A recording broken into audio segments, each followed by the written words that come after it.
Problema é que tem diferente momento do passado a criar diferente modelo, pero custa que você criar modelo e outro custa que você implementar o modelo em maneira certa. Então, mesmo de modelo que está bom, há tempo nós hasta conhecer esse modelo que supostamente está para X quantidade de tempo só para importar gente, pero o problema de importar gente para tempo curtico está aqui na Aruba o tipo de economia que nós temos. Aruba traz uma economia de serviço.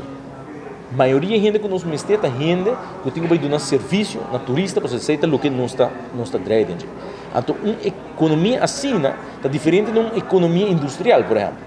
Se me busca trabalhador, então não trabalho tá com na meste arma telefone.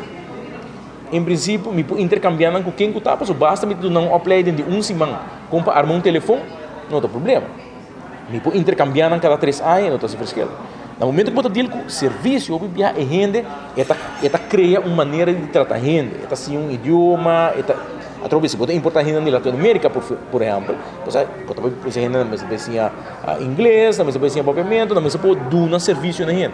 Então, ela faciosa com gente assim, depois que você invertir em G para 3 anos, você tem que mandar back, então você tem que buscar gente para poder começar full from scratch através com ele.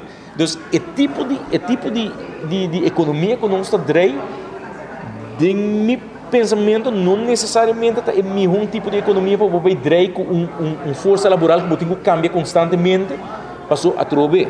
Nós, força na Aruba de serviço, a maneira de tratar gente e para cada viagem, porque intercambiar gente na China, ou viajar na hotel, nós estamos aqui, turista não está criando bond com trabalhador.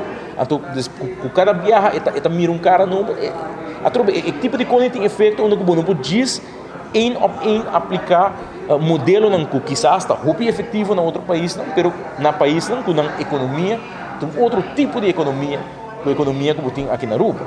A economia de serviço, tem economia muito fastidiosa, do que você trata de gente que está deal com gente.